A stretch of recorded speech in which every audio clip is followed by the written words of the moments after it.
നമസ്കാരം കൂട്ടുകാരെ, എല്ലാവർക്കും പുതിയൊരു വീഡിയോയിലേക്ക് സ്വാഗതം. ഇന്ന് നമ്മൾ സംസാരിക്കാൻ പോകുന്നത് നമ്മുടെ എല്ലാം വീടുകളിൽ അത്യാവശ്യമായി സൂക്ഷിക്കേണ്ട ഒരു മരുന്നിനെ കുറിച്ചാണ്, സിപ്ലാഡിൻ ഓയിന്റ്മെന്റ്. പലർക്കും ഇതിനെക്കുറിച്ച് അറിയാമായിരിക്കും. എന്നാൽ ഇതിന്റെ ഉപയോഗങ്ങൾ, ശ്രദ്ധിക്കേണ്ട കാര്യങ്ങൾ എന്നിവയെക്കുറിച്ച് കൂടുതൽ വ്യക്തമായി ഇന്ന് നമുക്ക് സംസാരിക്കാം. സിപ്ലാഡിൻ ഓയിന്റ്മെന്റ് പ്രധാനമായും ഒരു അണുനാശിനിയാണ്. അതായത് നമ്മുടെ ശരീരത്തിലെ മുറിവുകളിലും പൊള്ളലുകളിലും മറ്റ് ചർമ്മരോഗങ്ങളിലും ഉണ്ടാകുന്ന ബാക്ടീരിയ, ഫംഗസ് പോലുള്ള സൂക്ഷ്മാണുക്കളെ നശിപ്പിക്കാൻ ഇത് സഹായിക്കുന്നു. ഇതിലെ പ്രധാന ഘടകം പോവിഡോൺ അയഡിൻ ആണ്. ഇത് ഒരു ബ്രോഡ് സ്പെക്ട്രം ആന്റിസെപ്റ്റിക് ആണ്. ബ്രോഡ് സ്പെക്ട്രം എന്ന് പറഞ്ഞാൽ പലതരം സൂക്ഷ്മാണുക്കളെയും ഇത് പ്രതിരോധിക്കും എന്നർത്ഥം. ഇനി എപ്പോഴൊക്കെയാണ് നമ്മൾക്ക് ഈ സിപ്ലാഡിൻ ഓയിന്റ്മെന്റ് ഉപയോഗിക്കാൻ സാധിക്കുക എന്ന് നോക്കാം. ചെറിയ മുറിവുകൾക്കും പോറലുകൾക്കും, കളിക്കുമ്പോഴോ ജോലി ചെയ്യുമ്പോഴോ ഒക്കെ ചെറിയ മുറിവുകളോ പോറലുകളോ ഉണ്ടാകുന്നത് സാധാരണമാണ്. അങ്ങനെയുള്ള സാഹചര്യങ്ങളിൽ മുറിവ് നന്നായി കഴുകിയ ശേഷം സിപ്ലാഡിൻ പുരട്ടുന്നത് അണുബാധ ഉണ്ടാകാതിരിക്കാൻ സഹായിക്കും. ചെറിയ പൊള്ളലുകൾക്ക് അടുക്കളയിൽ നിന്നോ മറ്റോ ചെറിയ തോതിലുള്ള പൊള്ളലുകളേറ്റാൽ തണുത്ത വെള്ളം കൊണ്ട് കഴുകിയ ശേഷം നേരിയ തോതിൽ സിപ്ലാഡിൻ പുരട്ടാം. ഇത് വേദന കുറയ്ക്കാനും അണുബാധ തടയാനും സഹായിക്കും. എന്നാൽ വലിയ പൊള്ളലുകൾക്ക് തീർച്ചയായും ഡോക്ടറെ കാണിക്കേണ്ടതാണ്. ശസ്ത്രക്രിയയ്ക്ക് മുൻപും ശേഷവും, ചെറിയ ശസ്ത്രക്രിയകൾക്ക് മുൻപും ശേഷവും അണുബാധ ഉണ്ടാകാതിരിക്കാൻ ഡോക്ടർമാർ സിപ്ലാഡിൻ ഉപയോഗിക്കാൻ നിർദ്ദേശിക്കാറുണ്ട്. ഫംഗസ് ബാധ. ചിലതരം ഫംഗസ് ബാധകൾ ഉള്ളപ്പോഴും ഡോക്ടറുടെ നിർദ്ദേശപ്രകാരം സിപ്ലാഡിൻ ഓയിന്റ്മെന്റ് ഉപയോഗിക്കാറുണ്ട്. വ്രണങ്ങൾ. ചിലതരം വ്രണങ്ങളിലും പഴുപ്പുള്ള മുറിവുകളിലും അണുബാധ നിയന്ത്രിക്കാനായി ഇത് ഉപയോഗിക്കാറുണ്ട്. ഇനി സിപ്ലാഡിൻ ഉപയോഗിക്കുമ്പോൾ എന്തൊക്കെ കാര്യങ്ങൾ ശ്രദ്ധിക്കണം എന്ന് നോക്കാം. ഇത് വളരെ പ്രധാനപ്പെട്ട കാര്യമാണ്. അലർജി. അയഡിനോട് അലർജിയുള്ള ആളുകൾ ഈ ഓയിന്റ്മെന്റ് ഉപയോഗിക്കാൻ പാടില്ല. ഉപയോഗിക്കുന്നതിന് മുൻപ് നിങ്ങൾക്ക് ഇതിനോട് അലർജിയുണ്ടോ എന്ന് ഉറപ്പുവരുത്തുക. ഉപയോഗിക്കുമ്പോൾ ചൊറിച്ചിലോ ചുവപ്പോ തടിപ്പോ അനുഭവപ്പെടുകയാണെങ്കിൽ ഉടൻ തന്നെ ഉപയോഗം നിർത്തി ഡോക്ടറെ സമീപിക്കുക.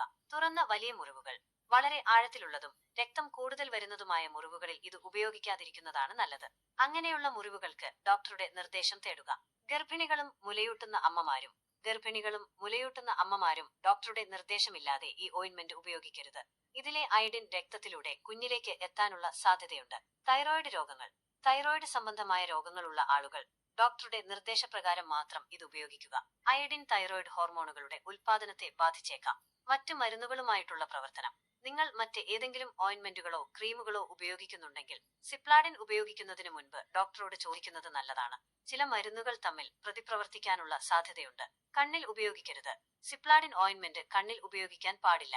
അഥവാ അറിയാതെ കണ്ണിൽ പോയാൽ ഉടൻ തന്നെ ധാരാളം വെള്ളം ഉപയോഗിച്ച് കഴുകുക. എന്നിട്ടും ബുദ്ധിമുട്ടുണ്ടെങ്കിൽ ഡോക്ടറെ കാണുക. നിറം. സിപ്ലാഡിന് തവിട്ടു നിറമാണ്. ഇത് പുരട്ടുന്ന ഭാഗത്ത് താൽക്കാലികമായി നിറവ്യത്യാസമുണ്ടാകാം. ഇത് സാധാരണയായി കഴുകിക്കളഞ്ഞാൽ പോകുന്നതാണ്. എന്നാൽ വസ്ത്രങ്ങളിൽ കറ പിടിച്ചാൽ പോകാൻ ബുദ്ധിമുട്ടായേക്കാം എന്നതുകൊണ്ട് ശ്രദ്ധയോടെ ഉപയോഗിക്കുക. ഡോക്ടറുടെ നിർദ്ദേശം. നിങ്ങൾക്ക് എന്തെങ്കിലും ഗുരുതരമായ ആരോഗ്യ പ്രശ്നങ്ങൾ ഉണ്ടെങ്കിലോ, മുറിവ് ഉണങ്ങാൻ താമസമുണ്ടെങ്കിലോ, വേദന കൂടുതലായി അനുഭവപ്പെടുകയാണെങ്കിലോ തീർച്ചയായും ഒരു ഡോക്ടറെ കാണുകയും അവരുടെ നിർദ്ദേശാനുസരണം മാത്രം മരുന്നുകൾ ഉപയോഗിക്കുകയും ചെയ്യുക. സ്വയം ചികിത്സ ഒഴിവാക്കുക. സിപ്ലാഡിൻ ഓയിന്റ്മെന്റ് ഒരു ഫസ്റ്റ് എയ്ഡ് കിറ്റിൽ ഒഴിച്ചുകൂടാൻ പറ്റാത്ത ഒരു മരുന്നാണ് എന്നതിൽ സംശയമില്ല. ചെറിയ ചെറിയ അപകടങ്ങളിൽ നിന്നും അണുബാധകളിൽ നിന്നും നമ്മളെ രക്ഷിക്കാൻ ഇത് ഒരുപാട് സഹായിക്കും. പക്ഷേ അതിന്റെ ഉപയോഗത്തെക്കുറിച്ചും ശ്രദ്ധിക്കേണ്ട കാര്യങ്ങളെക്കുറിച്ചും ശരിയായ ധാരണ ഉണ്ടായിരിക്കണം എന്ന് മാത്രം. അപ്പോൾ കൂട്ടുകാരെ, സിപ്ലാഡിൻ ഓയിന്റ്മെന്റിനെ കുറിച്ച് നിങ്ങൾക്ക് ഏകദേശം ഒരു ധാരണ കിട്ടിയെന്ന് വിശ്വസിക്കുന്നു. ഈ വീഡിയോ നിങ്ങൾക്ക് ഉപകാരപ്രദമായി എന്ന് തോന്നുന്നുണ്ടെങ്കിൽ തീർച്ചയായും ലൈക്ക് ചെയ്യുക, നിങ്ങളുടെ കൂട്ടുകാരുമായി ഷെയർ ചെയ്യുക. നിങ്ങൾക്ക് എന്തെങ്കിലും സംശയങ്ങൾ ഉണ്ടെങ്കിൽ താഴെ കമന്റ് ബോക്സിൽ ചോദിക്കാവുന്നതാണ്. നിങ്ങളുടെ അഭിപ്രായങ്ങളും നിർദ്ദേശങ്ങളും ഞങ്ങൾക്ക് വിലപ്പെട്ടതാണ്. ഇനിയും ഇതുപോലെയുള്ള ഉപകാരപ്രദമായ വീഡിയോകളുമായി ഞങ്ങൾ എത്തുന്നതായിരിക്കും. ഞങ്ങളുടെ ചാനൽ സബ്സ്ക്രൈബ് ചെയ്യാത്തവർ ഉണ്ടെങ്കിൽ ഉടൻ തന്നെ സബ്സ്ക്രൈബ് ചെയ്യുക. തൊട്ടടുത്തുള്ള ബെൽ ഐക്കൺ കൂടി ക്ലിക്ക് ചെയ്താൽ ഞങ്ങളിടുന്ന വീഡിയോകൾ യഥാസമയം നിങ്ങളിലേക്ക് എത്തും. അടുത്ത വീഡിയോയിൽ പുതിയൊരു വിഷയവുമായി വീണ്ടും കാണാം. അതുവരെ എല്ലാവർക്കും നല്ല ആരോഗ്യം ആശംസിക്കുന്നു.